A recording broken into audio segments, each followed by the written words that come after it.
বেলাল, এটা কেমন জুলুম, কতদিন হলো তোমার কণ্ঠের আজান শুনি না। বেলাল রে, তোর কি মন চায় না আমি নবীর জিয়ারতে আসতে? বেলাল আয়, আমি নবীর জিয়ারতে আয় রে বেলাল আয়, কতদিন হলো তোমার কণ্ঠের আজান শুনি না। স্বপ্ন যখন নবীজি দেখাইছে, এ মুসলমান, হযরত বেলাল সুদূর সিরিয়ার দামেস্ক থেকে পাগলের মতো দৌড়াইলেন, পাগলের মতো ছুটে আসলেন। যখন মদিনাতে আসলেন তখন তাহাজ্জুদের সময় চলতেছিল। তাহাজ্জুদের সময় চলার সময় হযরত বেলাল রাদিয়াল্লাহু আনহু কাঠের জালি দিয়ে তখন রওজা শরীফ ঘিরে রাখা ছিল। ওই জালির পাশে বসে বসে জালির সঙ্গে মাথা ঠেকাইয়া নবীর পাগল বসে বসে গুনগুন গুনগুন করে কাঁদে আর বলে, হুজুর আপনি আসতে বলেছিলেন, গোলাম এসে হাজির হয়েছে। নবী গো, আজান দিতে বলেছেন, আমি আজান দিলে আপনি আগে নামাজ আসতেন, এখন আজান দিলে কি নবী আপনি নামাজে আসবেন? হুজুর এখন আজান দিলে কি আপনি নবী নামাজে আসবেন? নতুন মুয়াজ্জিন আসছে আজান দেওয়ার জন্য, এসে দেখে নবীর মুয়াজ্জিন বেলাল কাঁদে। ডাক দেখে মদিনাবাসী শুনছো, নবীর মুয়াজ্জিন ফিরে এসেছে, বেলাল আসছে, বেলাল ফিরে আসছে। এই কথা শোনার পরে সব সাহাবী ঘর থেকে বের হয়ে দৌড়ায় এসে দেখে বেলাল কাঁদে। সাহাবীরা বলে, বেলাল আজান দাও, কতদিন হলো তোমার কণ্ঠের আজান শুনি না। বেলাল আজান দাও, কতদিন হলো আজান শুনি না রে বেলাল। বেলাল বলে, সাহাবীরা রে, আমি আজান দিলে কি নবী নামাজ আসবে বলো? সালমান ফারসি রাদিয়াল্লাহু আনহু ডাক দেখে, সাহাবীরা আমাদের কথাই বেলাল আজান দিবে না, তোমরা যাও দেখো হাসান আর হুসাইন দুইজন ঘরের মধ্যে আছেন। ইমাম হাসান হুসাইন রাদিয়াল্লাহু আনহুমা যদি বলে তাহলে বেলাল অবশ্যই আজান দিবে। সালমান ফারসির পরামর্শে সাহাবীরা দৌড়ায় গেলেন। বর্তমান 7 নম্বর গেট বাবুস সালাম বরাবর একটা মসজিদ আছে, মসজিদে আলী। এটাই ছিল হযরত ফাতেমা রাদিয়াল্লাহু আনহার বাড়ি। এই বাড়িতে দৌড়ে যাওয়ার পরে ইমাম হাসান হুসাইন রাদিয়াল্লাহু আনহুমা দুইজনকে নিয়ে আসা হলো। দুইজনকে নিয়ে আসার পরে হযরত ইমাম হাসানকে দেখতে আমার নবীর মতো দেখা যাইতো, চেহারাটা রাসূল করিমের চেহারার মতো ছিল। নাতি দৌহিত্র নানার চেহারা পেয়েছিলেন, ইমাম হুসাইন ও নানার সুরত পেয়েছিলেন। দুই ভাই নানার সুরত পেয়েছিলেন।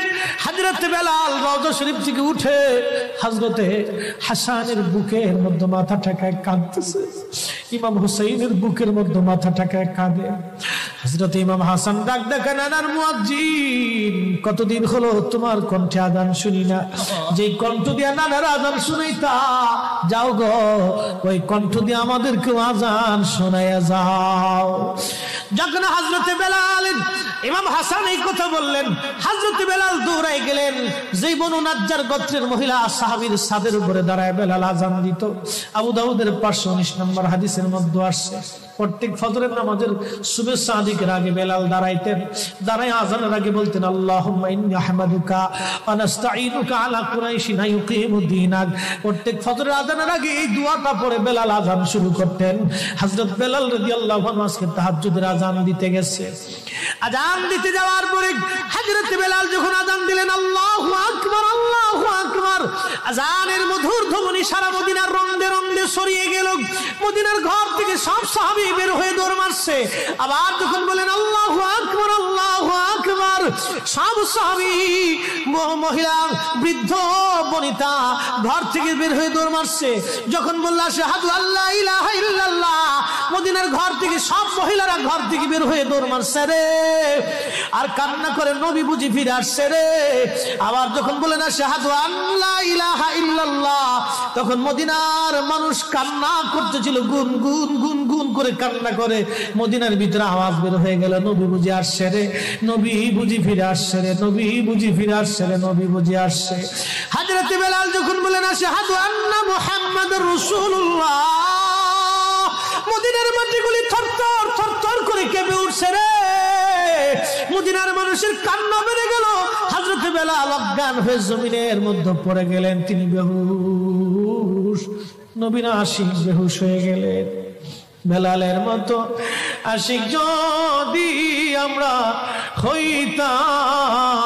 হইতাম, এ দুনিয়ায় নবীর দেখা পাইতাম, এ দুনিয়ায় নবীর দেখা পাইতাম।